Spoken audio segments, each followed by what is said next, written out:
4, 3, 2, 1. CTS PC episode 38. See how quick? PC podcast is one word, right? Yeah. Where's the C coming from? CTS podcast clean version. Okay. Or pop culture, our other podcast. Oh yeah, that would be the correct acronym for that. Yeah. Okay. So episode 38. We're 12 episodes away from 50, which is halfway to 100. That's what I like to look at. If we get to when we get to episode 100, 24-hour stream. 24-hour stream. I won't commit to that on camera. I will. Okay. So this week, let's think. One thing that I was thinking about the other day for a while is how crazy the computer chip shortage is. Are you familiar with this? It's like Ford is having to line up parking lots with new cars that are ready to roll out, but they can't roll them out yet because they're out of. They just don't have a computer chip. Yeah, that's kind of crazy. It's kind of scuffed. Like, is it I'm not super familiar with it. Is it like the raw material for the computer chips, or like it's got to be something like that? It's something that was disrupted by COVID with China.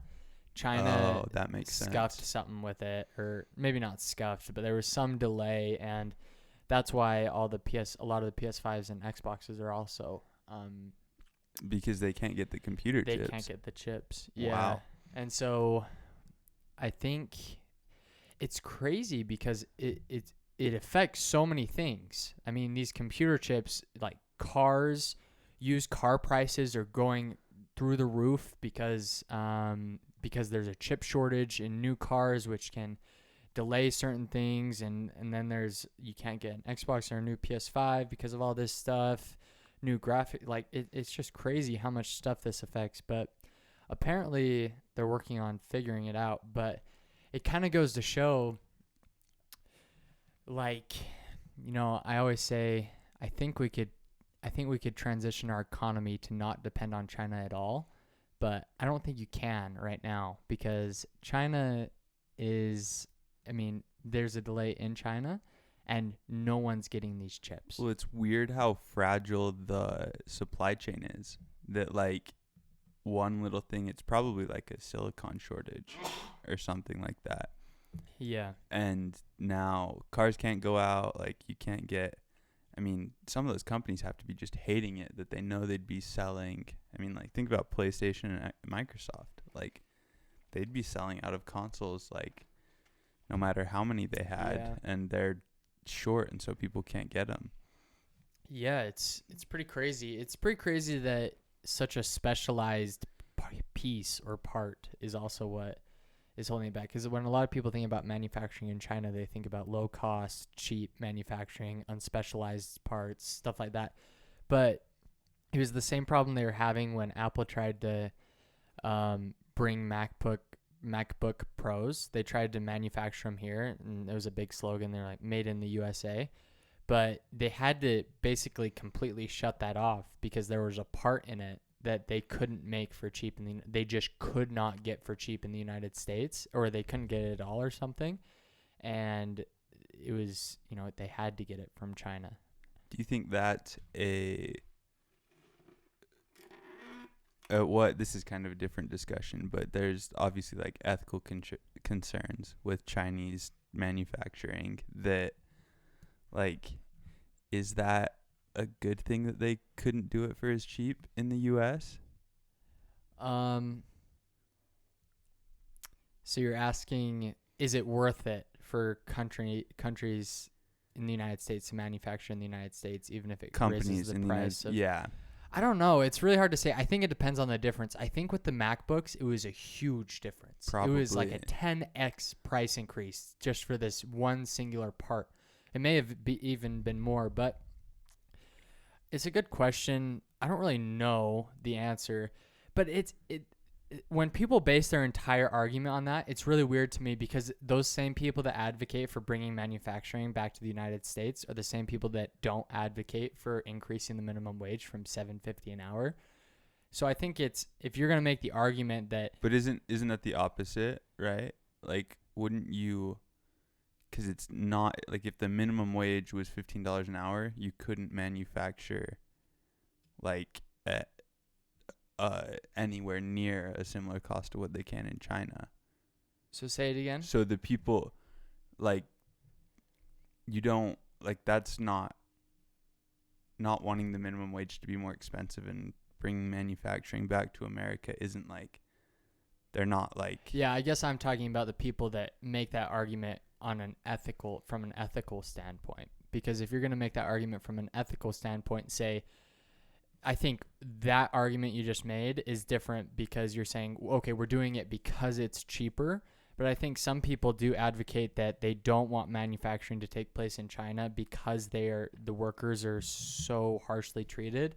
But then in the United States, we have a minimum wage of $7.50 an hour, which not all people are paid. I would hesitate to say maybe like 10% of people are paid $7.50 an hour. I wonder, that'd be an interesting Maybe number. even How less. many people?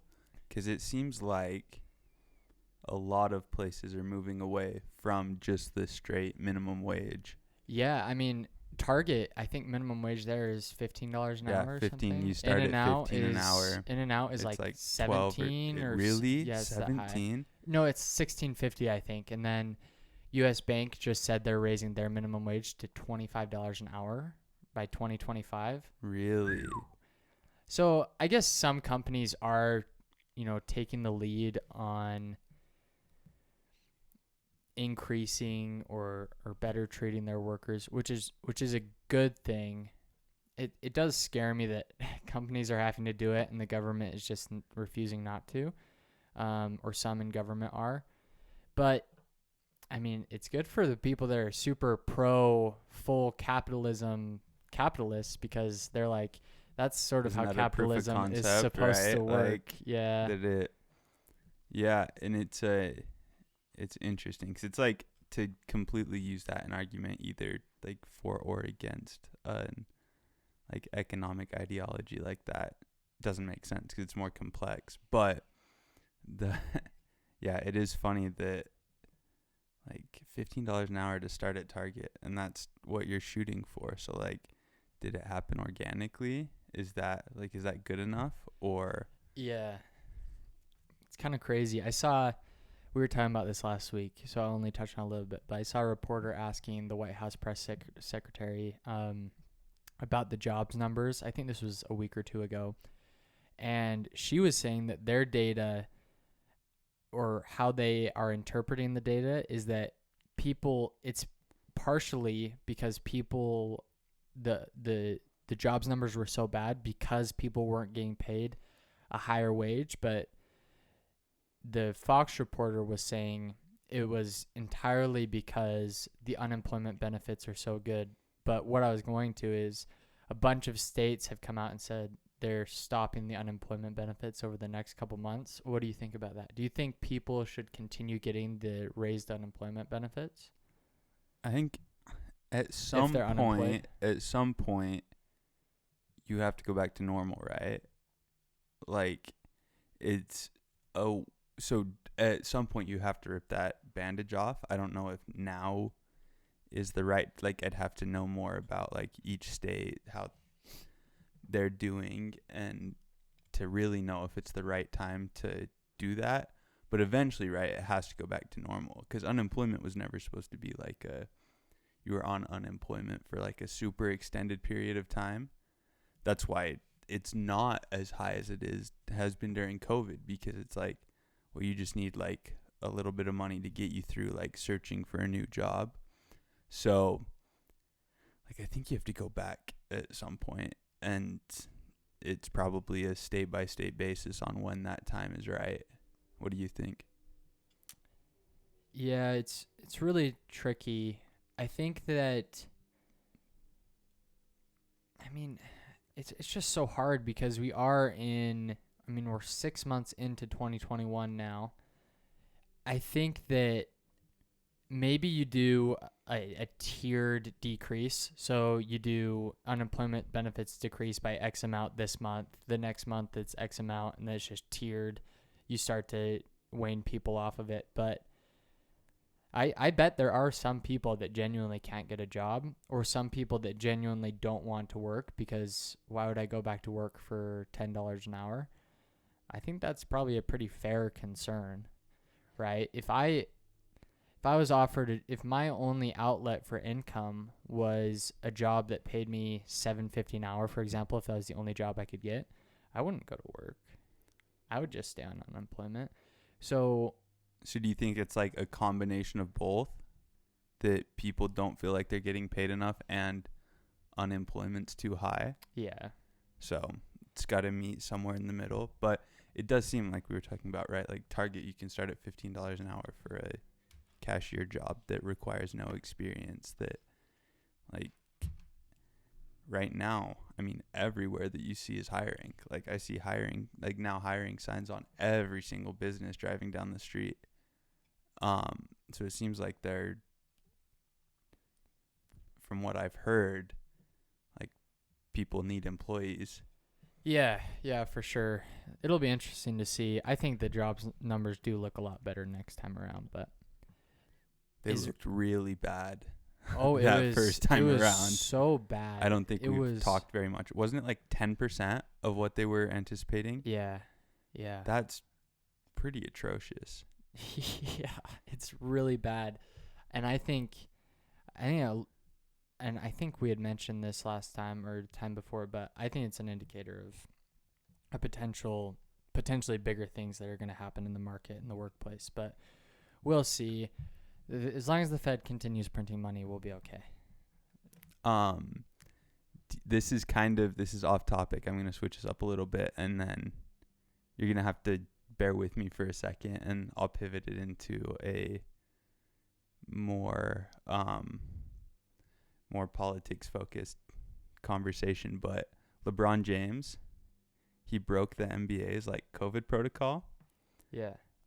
You went to some party like to promote some like a tequila or something, and no punishment from the NBA. Like nothing happened.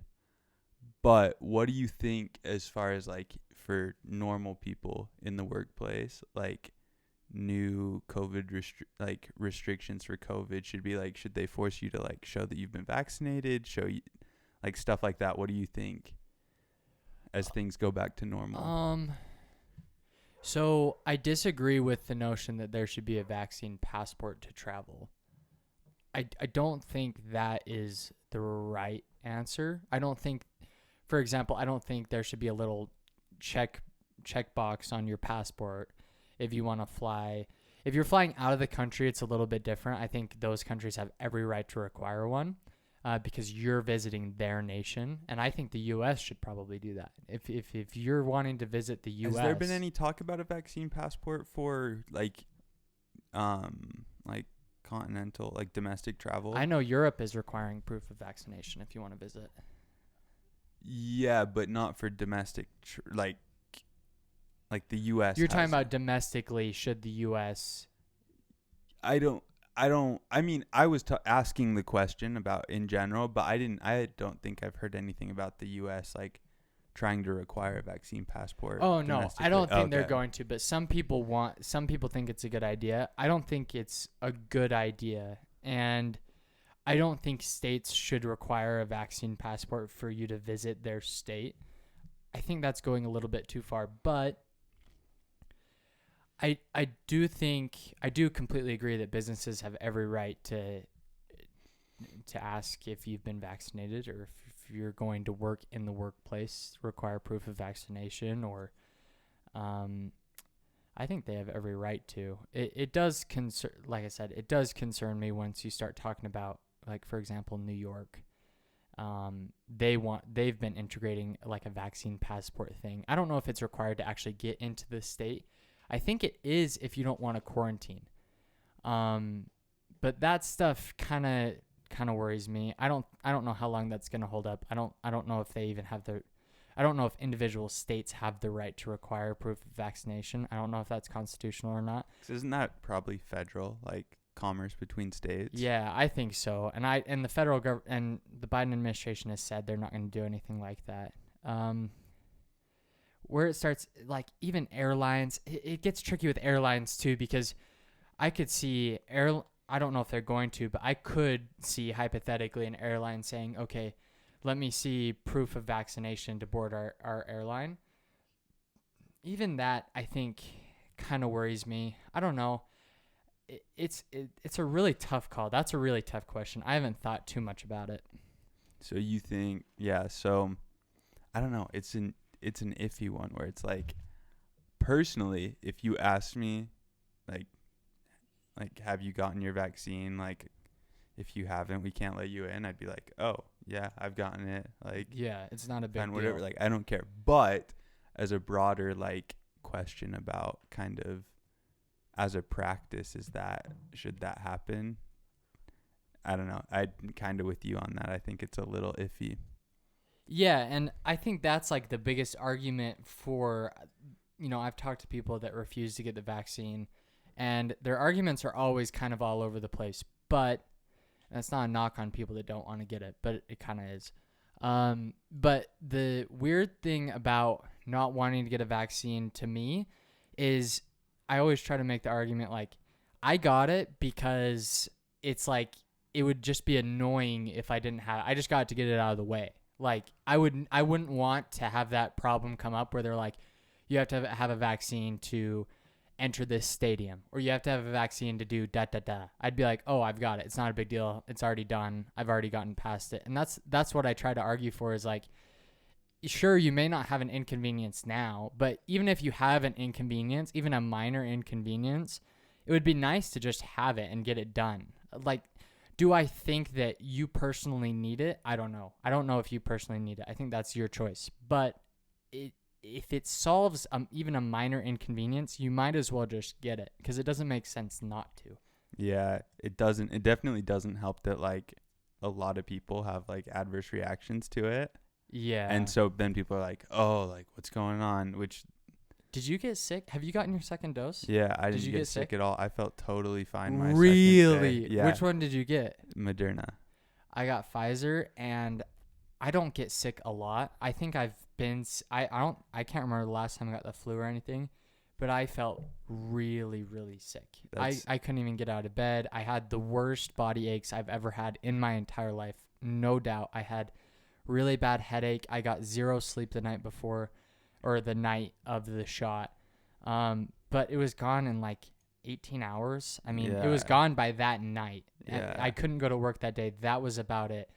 And I worked from home. So it was an inconvenience, but it could lead to avoiding other inconveniences. So what if you're somebody that can't like work from home or take the day off?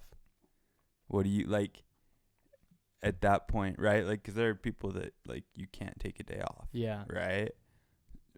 What, like for those people, what do you, so now they can't. So is that, I guess that'd probably be where I stand, is if it's something that like, if you're making people choose between like working and getting the vaccine, or like doing something that's pretty essential and getting the vaccine, you probably shouldn't do it.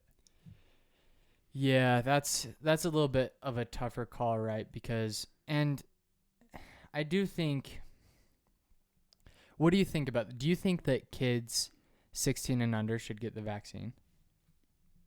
If it's safe, I would kind of be like, why not? Yeah. There's not, especially if it becomes like because there's talk that it might become like a flu shot, right? Where you just get your COVID vaccine every year, or your COVID shot every year. Yeah, I probably wouldn't get another one if it made me that sick. If that's the inconvenience you're talking about, like someone not being able to go to work, if it made me that sick again, I probably wouldn't go get a booster for it every year. Yeah, maybe I would. So I that's don't know. that's the choice, though, right? So it's like if you start requiring vaccination records to do that stuff, then it's like, oh well, what if someone makes a choice like that they don't want? Like, we don't force people to get the flu shot. Are we gonna do that in the future? Yeah, I mean, and it depends on the circumstances, right? It depends on how COVID plays out. Obviously, there's like fear of these variant strains, which actually seem pretty crazy, and hopefully nothing comes of them. But if something like that were to come up, I'd for sure get it again. I wouldn't mind. It is a little bit funky to me, these anti-vaxxers. I heard a really good argument the other day against anti-vax, and it was, these people are essentially backpacking off the right decisions of everyone else and avoiding getting sick, getting their grandparents sick, their parents sick. They're backpacking off everyone else getting vaccinated and that route to basically herd immunity. And they're just choosing not to. They're choosing not to be a part of that. Which I was like, yeah, that's really true. If these people, a lot of people are just backpacking off everyone else so that we get rid of COVID. And it's always the same people that are like, oh, it has a 99.97% blah, blah, blah survival rate.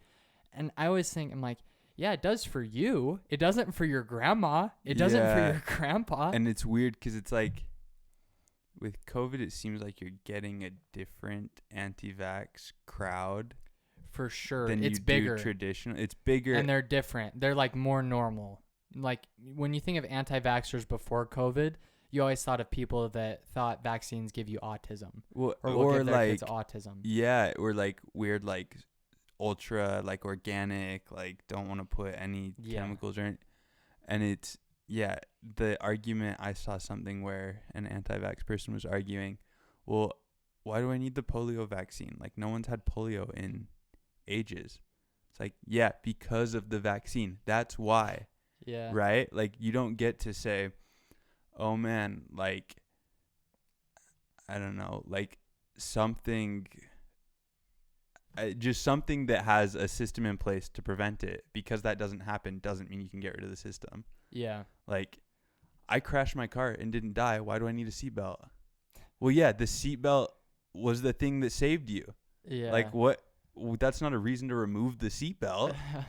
It doesn't make sense. But it's, I want to talk about this real quick. So I believe it's the head of the CIA, the head of the NSA, I believe, have come out and said they're refusing to rule out that COVID originated in a lab, in the Wuhan lab of virology. And it's starting to gain traction with reporters and with those in the media and in the administration, who is also saying they're not going to rule it out, that COVID originated in this lab. And it's been getting a lot more traction than it had been.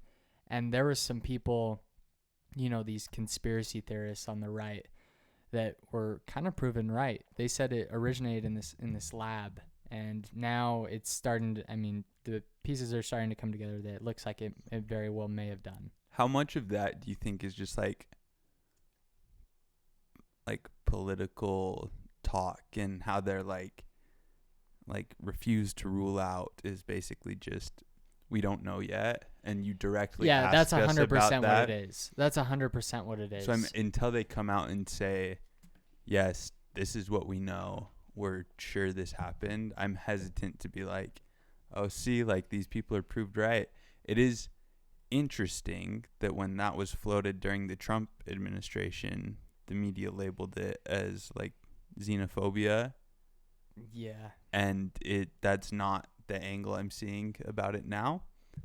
And I don't know if, that seems weird to me. But we've talked about how the media is pretty wishy-washy before. And now they want to do an international investigation into China's handling of it. And we'll see if China plays along with that, which they probably won't. They'll probably disguise numbers or do certain things to get around it, or not agree to it at all, very possibly. But I know that a bunch of countries have called for it. Russia, Australia, the United States, Canada, a bunch of European nations have all called for this independent investigation. Well, and it's not a great look for China, right? If now that they're all calling for it, and you're like, we didn't do anything wrong, but you can't come look.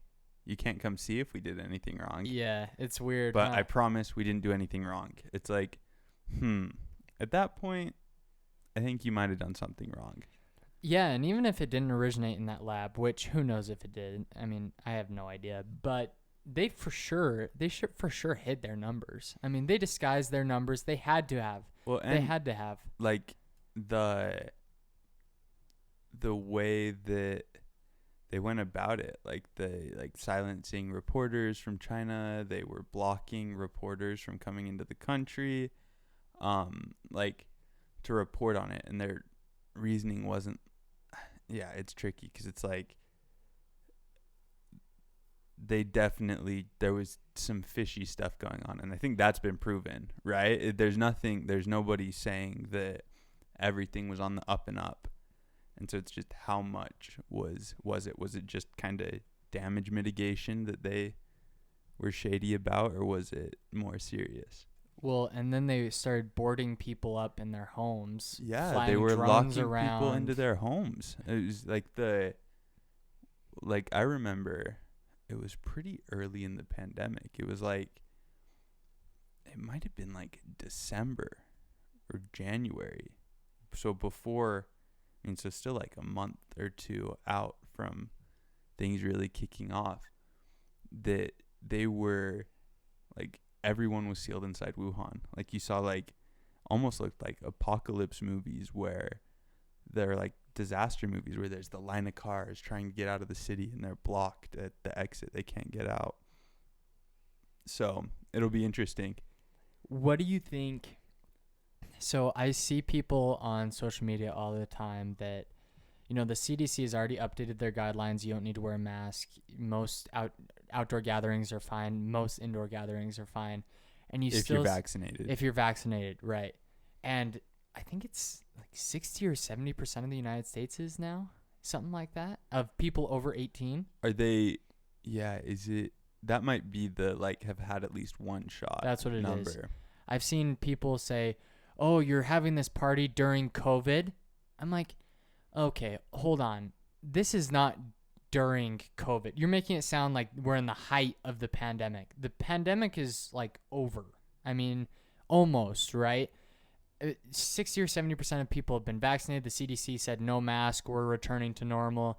And you see these people on social media that are still virtue signaling, like and it's still last like June, guilt tripping. like it's last June. Yeah, still guilt tripping people for having indoor gatherings or what have you. They're like, during COVID, I saw there was like some big party in California. It was like a meme on TikTok. Have you heard about this? I don't get it. I've like a while ago, right?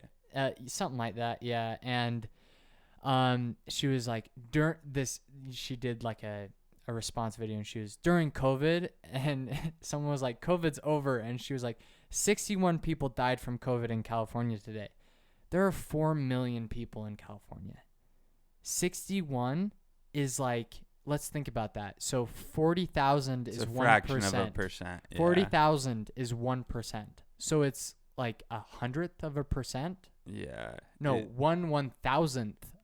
I don't even know what it is. I can't do that math in my head. But the point I'm getting to is people are going to continue saying we're in a pandemic until 2023. And I don't think that's healthy. I think that even you could have 90% of people vaccinated, and people are still going to be saying, oh, well, I'm still wearing my mask, or I'm never going into a large gathering again. I'm like, I don't think that's healthy. I think that that's like a mental thing that you have to figure out. That's no one else's decision except for yours to figure out. And I don't think that's probably good for you if you're refusing to go to an indoor gathering or an outdoor gathering because you're fearful of COVID. And it is funny because a lot of those same people that are like, well, like COVID's still going on, like even after the CDC came out and made their announcements, were the same ones that were like, when the CDC made an announcement earlier in the pandemic about what to do, they were like, the CDC is saying this, like you have to do these things. So it's like, why, what is the... It's just weird, What right? is the mental, like, gymnastics to be like, well, the CDC, either the CDC was wrong both times or the CDC was right both times. You don't get to, like, pick and choose. Israel and Palestine, that's ceasefire. Has it officially happened yet? Yeah. Like, they're done firing rockets at each other. Well, I mean, Palestine is done firing rockets at Israel, but Israel has done has their own problems and has combated Palestine, and I'm not going to be completely biased, but Palestine launched a lot more rockets than Israel this time. That's for sure. They launched 3,000. Over 3,000. Yeah, kind of in like two. That's weird that it's kind of blown over in like it was 3,000 rockets is nuts. Dude, I saw Jen Psaki try to give the Biden administration credit for the ceasefire. The Egyptian president literally coordinated the entire ceasefire between both parties. He was the front, like the man on the front lines negotiating between parties, setting up this ceasefire. Jen Psaki was asked in an interview why the Biden administration hadn't done more, and she said, well, as you know, the Biden administration, Joe Biden has called blah, blah, blah 4 times, and we've done all this. I'm like, how are you going to take credit for this ceasefire? And this was done by the Egyptians. The same people that when there was the peace deals in the Middle East during the Trump administration were like, yeah, he had nothing. It's nothing. He had nothing to do with it. It was like his policy experts, and they were already going to do it anyways. Like, it wasn't really anything. It's like, yeah, maybe like give credit where credit's due and don't try and take credit for something that you really weren't that involved in. Yeah, it's just weird. And I was thinking about this. I think that a 2-state solution is what has to be done, but I think it's sort of like impossible. I think it's going to be impossible. I think that both sides are so polarized at this point that getting a 2-state solution is going to be next to, if not impossible. And one thing that, and I looked into a little bit more on like why Palestine was doing what they were doing, and there are like a lot of circumstances where it's like yikes from the Israelis. They legitimately were like, some Palestinian families are legitimately thrown from their homes. And I think that, but it's not an equivalency to firing 3,000 rockets at the capital city. It's just not, they're not equivalent. And when you have the Hamas regime essentially deciding politics for your nation, you can't get anywhere like that. Hamas is a terrorist organization, and as long as he's representing the Palestinian government or the Palestinian people, there's not going to be a 2-state solution. There never will be. And that's why I sort of am more sympathetic to the Israeli plight, because the government of Palestine, the leaders of Palestine, are the ones that are refusing to come to the table. They're shooting thousands of rockets on Israel. It's just hard for me to be sympathetic towards that. Yeah. We can wrap up on this. Did we talk about last week on the podcast that article that was like, yes, Hamas is hiding rockets in schools? No, we didn't. But I've seen that article though. That you sent it to me. Oh, I did? You sent it to me, yeah. That it was like, the headline was, yes, Hamas hides rockets in schools, but Israel shouldn't attack them. It's like a weird take. There's been a lot of weird takes. Dude, I really think that was like not even a oddball. That wasn't even like a bad source or whatever. So say the title again. I think it was Vox. Hamas hides rockets in schools. It was Vox. Yeah. So Vox, this is the headline of the article. Yes, Gaza militants hide rockets in schools, but Israel doesn't have to bomb them. When you sent it to me, it was definitely Hamas. It definitely said Hamas. You think? I don't remember. Positive. I don't remember. I'm positive it said Hamas. Yes, Gaza militants hide rockets in schools, but Israel doesn't have to bomb them. So let's break this down, right? So I'm Hamas. I get to commit a war crime by putting civilians in danger. And then when the civilians are endangered because of my actions, it's Israel's fault. They're hiding rockets in schools. They're hiding their rockets, their military weapons in schools. Henry, can you imagine if in the United States we hid... All right, guys, don't go into the science class today. there's missiles. Yeah, what is that?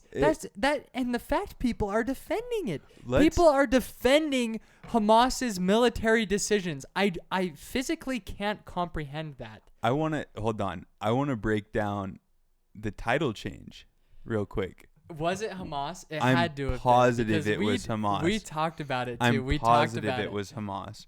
But that's intentional, right? So here's like you're trying to separate. You're trying to legitimize Hamas by saying, "Oh, it's not them doing it. It's just Gaza militant." Why are you trying to legitimize Hamas? So here's another article from the Washington Post entitled "Why Hamas Stores Its Weapons Inside Hospitals, Mosques, and Schools." That's the headline of their article. Sounds, granted, I haven't read the article, but it sounds pretty sympathetic to Hamas. It's like, I'm trying to find more information about it, but it's this. I mean, the fact that people are defending this is beyond me, and they're defending it by saying, okay, well, it's because Israel bad. Yeah, it's weird that there's no like, hey, both of these things are really bad.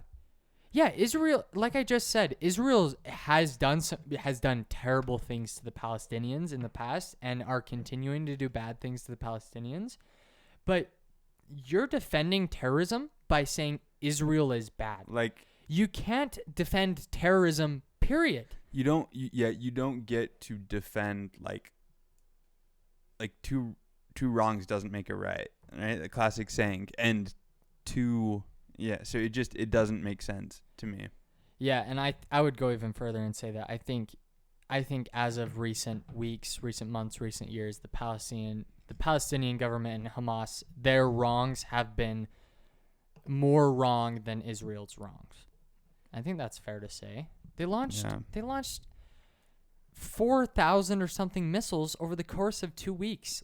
And they're hiding their military weapons inside schools, hospitals, and mosques. Yeah. That's terrorism. That's literally terrorism. Yeah. The Israeli government does not do that. Yep. Pretty bad. All Okay, right, let's wrap this one up.